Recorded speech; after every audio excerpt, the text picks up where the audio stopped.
Maayong adlaw katawhan sa Dios sa Archdiocese sa Ozami sa ngalan sa atong talahuron nga Arsobispo Archbishop Martin Sarmiento Humowad Didi ug sa kahupungan sa mga kaparian sa tibuok lokal nga simbahan dinhi sa Ozamis gikan dinhi sa Immaculada Concepcion Mission Station sa Concepcion, Misamis Occidental. Kini nausab si Father Jesse Langga magahatod kaninyo sa pamalandong karong adlaw. Adlaw karon nga Martes, sulod sa ikawalo nga semana, sulod sa tuig sa ordinaryong panahon, diya sa kalendaryo sa atong simbahan, Mayo 28, 2024. Ang ebanghelyo nga atong pamalandungan karong adlaw mga igsuon atong kutluon gikan sa ebanghelyo sumala ni San Marcos.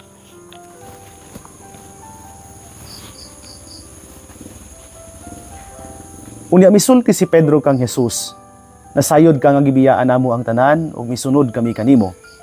Miingon si Jesus kanila, tinuod kana ug sultihan ko kamo nga ang mobiya sa iyang panimalay o sa mga igsuon o sa inahan o sa amahan o sa mga anak o sa mga uma tungod kanako ug tungod sa maayong balita makadawat og labi pang daghan niining kinabuhia. Makadawat siya ginatos ka mga balay, mga igsuon, mga inahan, mga anak ug mga uma, bisan tuod ug lutuson siya.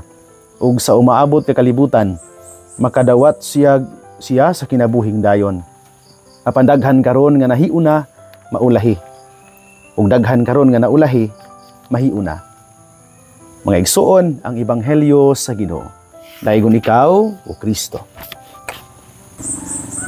Maison ko na ni Kristo mayong adlaw pag-usab kaninyong tanan. Tindot kayo ang ebanghelyo karong adlaw. Pasumpay sa ebanghelyo nga atong nadungog kagahapon adlaw pod, no, Lunes. Gahapon ang ebanghelyo naghisgot pahitungod ining usa ka batan-on nga lalaki nga puwerteng datua kayo nga miduol ngadto kang Jesus niya nangutana maayong magtutudlo sabay akong buhaton aron makabot nako ang kinabuhing dayon.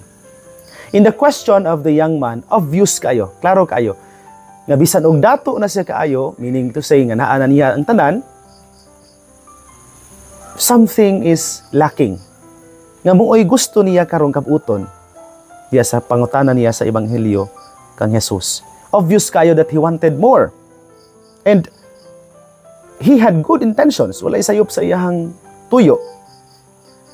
Ang effort pa lang niya nga mangutana kang Jesus, pwede na natong graduhan og A+. Kay maayo man kayo ang iyang gibuhat. He did all that the commandments required. Ang tanan gyud walay giiskipan niya, walay gisalangan niya sa mga sugo sa Ginoo. Ang tanan iyang gibuhat. And for good measure, mudugang pa gyud sanglit batan-on siya. Ngunit nga nindot tingali kay mag-ampo ko ta karon sa atong intention within this week for our young kining young ones diha sa simbahan. Mag-ampo ta para nila nga sama sa batan-ong lalaki nga dato kay sa ebanghelyo. Mukat-on sila susamang kinaiya sa pagsunod o pagka masinugtanon sa Ginoo. Now, Peter and the rest of the disciples went one step beyond and further than what the rich man was prepared to do. Nganuman, tungod kay ang batan-ong lalaki, diyang giingnan siya sa Ginoo, pauli sa inyo, ibaligya ang tanan nimong kabtangan, ihatag ang halin sa kabus, o balik niya sunod nako. Wa man to niya mahimo. But Peter and the disciples, they were apostles. Sumusunod sa Ginoo. Samtang ang batan-ong lalaki nga dato kaayo, huy-huy kay gabaga nga mipauli sa ilaha, nga mitalikod kang Jesus tungod kay dili niya kaya nga himuon ang gisango ni Jesus to go and sell his possessions, give the kining profit ngadto sa mga kabos niya balik ug mosunod niya, wa man niya mahimo. But Peter and the disciples, they were able to do that. Dili sila mga dato, but they were able to live behind everything for Jesus. Peter was both right and on point when he claimed, "Look, Lord, we have given up everything and followed you." Pero sa una-una ni San Pedro, nag-ingon siya, "Can't you give a little consideration? That man who flattered you, katong nagtawag nimo nga maayo and called you good, did not even want to do so much as we have done." I mean, it's like, let's put everything in perspective. We're not exactly freeloaders here. Huwag inana ba no kang Pedro ba, no? So may Lord, no? Amo biyang gihatag tanan. Ki-invest na mo a whole lot nganhan nimo og sa imuhang pangandoy sa kingharian sa langit. And Peter, who was acting as spokesman for the rest of the disciples, was definitely right and on point niadtong mga pulunga. Lord, we have given up everything for you. Nasayod ka nga gibiyaan namo ang tanan ug misunod kami kanimo. But he and the rest were missing the point of Jesus here. Sakto ang iyang pangutana, Lord, amo nang gihatag nimo ang tanan. So may punto ni Jesus nga na-miss ni Peter and the rest of the disciples. Kinira gyud. Discipleship is a two-way traffic. It has its rewards. At the same time, it has its cost. Tinuod na siya'y mga bunga, naasad siya'y ikinahanglan natong i-give up all the way, no? All throughout. The 100-fold that the Lord spoke of was a double-edged sword. Kini bitong gisaad ni Jesus di sa Ebanghelyo nga 100-fold, no? Ginatusan ka mga balay, ginatusan ka mga igsuon, mga inahan, mga anak ug mga uma. Tinuod na ani, pero double-edged sword ni. Yanuman, tungod kay while yes, we look forward to the blessings we will receive when we will follow Jesus. Di sa nato pwedeng kalimtan nga naasad ning mga hagit og pagsulay sa kinabuhi. Mo ning ingon si Jesus dinhi sa Ebanghelyo, makadawat siya ginatos ka mga balay, mga igsuon, mga inahan, mga anak ug mga uma, bisan tuod og lutuson siya. Mauni ang na-miss ni Peter. Ay mingon siya, nasayod ka nga gibiyaan namo ang tanan ug misunod kami kanimo. Now, here's the point pod para nato mga igsuon. We have to remember clearly that discipleship is a two-way traffic, meaning, while yes, we anticipate of the many blessings that will come to us diha sa atong pagsunod kang Jesus, dili sad ta malimot nga naasad tay angay nga mga isakripisyos kinabuhi. So akong balikon ang punto ni Jesus nga gusto niyang ipasabot niya atong batanong lalaki kagahapon ug kang Pedro ug sa mga tinun-an karon. Discipleship is this. You have to go, sell, give, come back, and follow. Meaning, you have to give up this, leave this behind for Jesus. Kami God nga mga pari, mo na ang amuang kanunay nga gihuptan sa kinabuhi. Nay mga daghang kaayong mga dili pa rin natong tinuuhan moingon, sayop man ang gibuhat sa mga pari, no, nga dili sila magminyo, dili sila mga sawa. Kay di man na siya pagtulunan sa Ginoo. But actually, na siya ang gitudlo sa Ginoo. Nga kinahanglan sa pagsunod nato sa Ginoo, pagkahimo natong mga amahan sa daghang katawhan, kami isip pare amo na nang go as if selling that, no, at least leaving that behind for the sole purpose of serving Jesus sa pag-alagad namo sa Ginoo. Tinuod nga makaalagad gud gihapon kami sa amuang sa simbahan. Kung i-assume na to ang punto nga kung magminyo lang di ay mga lagad, pwede gud gihapon sa hunahuna sa daghan. But there is more to that than kanang part nga mualagad lang. Giving ourselves fully to God is what is meant to be done. Okay? Magminyo ka, sama sa gingon ni San Pablo, samtang mabisi ka gunahuna sa mga butang nga makapasatisfy sa imong asawa, magkaligtaan nimo ang pagsatisfy sa Ginoo. While kung di ka magminyo, then you have your full attention towards giving yourself fully to Jesus, to God and to the church. No? Diha nga punto ba napita mga isuon. So muna nabuhat sa muna gipaklaro karon ni Jesus sa Ebanghelyo. While we anticipate the blessings nga atong madawat tungod sa atong pagsunod sa Ginoo, we will have to accept the fact as well na kabahin sa atong paghulat ug mga grasya ang paghulat usab nato o pag-anticipate sa mga butang nga gikinahanglan natong i-let go para sa Ginoo. kinahanglan nga musakripisyo para sa Ginoo. Usahay yung anak man ang tinuod nga gugma. You have to let go of many things for that one you love.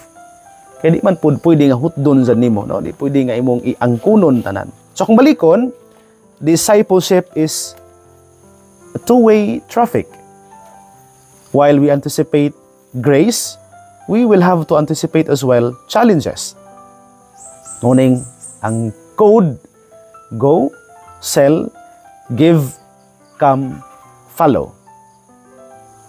Ako mismo mga isuon, convinced ko sa mga pulong ni Jesus.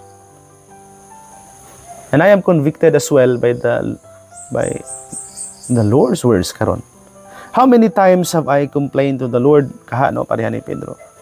Lord, ako na biyang gihatang tanan. Saghan na ba kay kong gisakripisyo? I spent all of the years of my youth laboring for you and for the kingdom of God.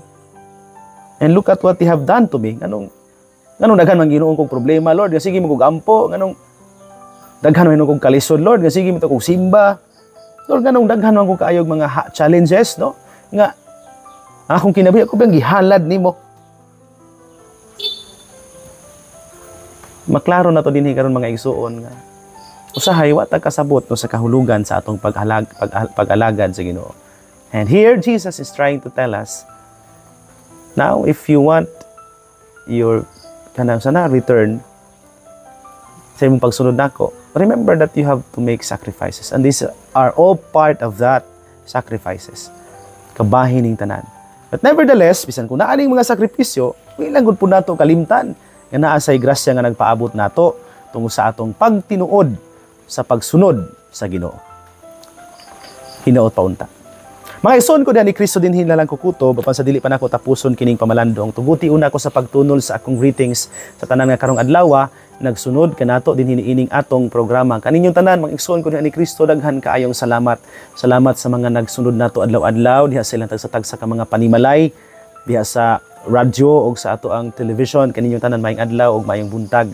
Akong greetings di ay sa mga pamilya nga sa kanunay ug sa walay puas nagsunod kanato ug nagsuporta kanato nining atong programa. Greetings kang Sir Alan ug Ma'am Chris Lubitania, kang Sir Dado ug Ma'am Benny Canunio, kang Tatay Ben ug Nanay Rafaelia Stosi and family, kang Nanay Helenovo and family. Salamat kaayo ninyo no sa inyong makanunayon nga pagsuporta kanato. Kang Dr. Lady ug Kuya Aldrin Perez and family, pa sila mga anak, kang Aldriana, kang Paula, kang Japoy, good morning no. Kang Nanay Angie Isapero sa pamilya kong, kang Rodel og Emma Alamilio, kang Nanay Joy Idol and family, kang Nanay Sario Takan, kang Nanay Lourdes, kang Nanay Gloria sa Takan de los Santos, kang Caruso family, good morning nyo diha no sa Kabatuan, kang Pari Osfer Rivalo and family, kang Pari Dudong Tumataw and family, kang Pari Ramil Uringot and family, kang Kapitan Reniel Asok and family, kang Ma'am Emma Filipino and family, kang Ma'am Maris Sukson Gamboa and family, kang Nanay Dora Liagas, kang board member Emmy Lahay-Lahay and family, sa Lahay-Lahay family, good morning. Kang Ma'am Jose, Ma'am Juday Lahay-Lahay, sa pamilya Lagat, kang Ma'am Shirley Lagat, sa pamilya Auman, Hermoso, kang Ma'am Marceline Primasio and family, kang Ma'am Rosvilla Kalimpusan and family, kang Ma'am Nida Munoz and family, kang Primitivo ug Elena Lausa and family, salamat kay ninyo diha no. Kang Ma'am Ima Tuba and family, good morning. Kang Kuya Richard Bation and family, sa pamilya Laranjo, Parado Johnson Magcabio, salamat kay ninyo diha no. Kang Nanay Rosie Maghanoy, kang Alfaro Cañete and family, sa pamilya Alforque, kang Parijul Marsige and family, salamat kaayo ninyo.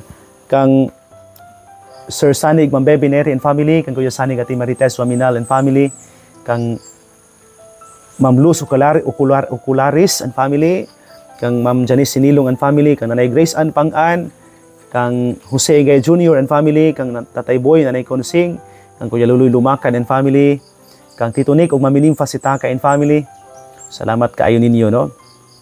Kang akong greetings po diha sa Clarin no, sa mga suki natong tigpaminaw diha, labi na gyud kang nganha kang Ma'am nalimot kang Ma'am Gabriela Akailar, Ma'am Irene Palgan, kang Sir Joel Aclaw, kang Marife ug Julin Nadion, kang Nanay Waning, kang Delma ug Adela Bakod, kang Ma'am Evelyn de Gracia, kang Dunigil Nunez, good morning niya daw sa tanan nga nagsunod nato sa mga taga Clarin. Abot man atong Sibya diha no. Ang uban di kinato ma-mention na tungod kay malimot ko sa mga ngalan, no? Sa tanan nga nagsunod ka nato diha, may buntag ninyo. Sa pamilya Kos, dias panahon, good morning niyo diha, no? Salamat kaayo. Sa tanan nga nagsunod ka nato ninyo itong programa diha sa Facebook pod o sa atong mga social media platforms, no? Kaninyong tanan maayong adlaw ug maayong buntag, no? Salamat kaayo ninyo sa inyong makanunayon nga pagsunod ug pagsuporta kanato sa atong programa. Ako pod nga greetings sa tanan nga karong adlaw nagsaulog sa ilang mga adlaw na tawhan ug mga anniversaries. May adlaw ninyo diha ug nanghinaot ko ang grasya sa Dios mag-uban kaninyo kanunay sa atong mga drivers, mga vendors diha sa merkado, no? Good morning niyo diha, no? Labi na gyud kang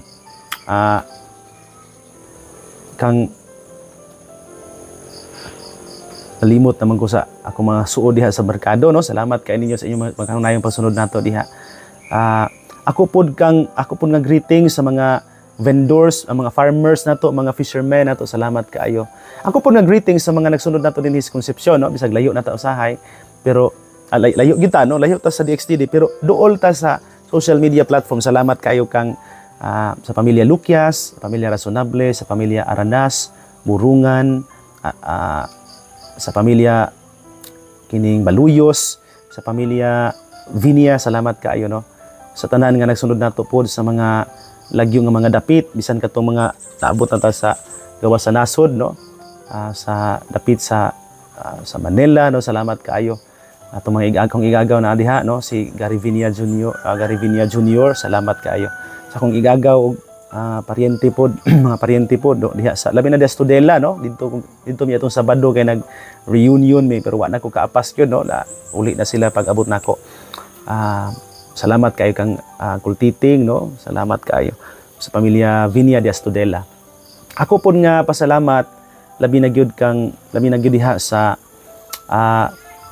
Cagayan de Oro sa akong manghod, no? Na diha si Genevieve Langgam ay buntag, no? Ug sa tanan nga nagsunod kanato ni itong programa, kaninyong tanan daghan kaayo nga salamat. Mga isuri ni nalang kukutob yaw kalimot ang pulong sa Dios, ang ayan gayud nga pamation, pamalandungan ug paningkamutan nga mapuy-an. Ulahan ang tawo nga naningkamot magpuyo sa pulong ni Jesus, sama siya sa kakahoy nga gitanom daplin sa sapa, kansang mga dahon bisan kunting init dili gayud malaya, ug timpo sa tingbunga muhatag sa kanunay maayong bunga. Igsoon ugma na usab uban sa panabang ug pangamas atong mahal nga inahan Santa Maria atong gitawag mga misa-mison ug ang Birhen sa Kuta ang Dios magapanalangin unta kaninyo sa ngalan sa Amahan, sa Anak ug sa Espiritu Santo. Amen. Magamping ug magampo kanunay igsuon.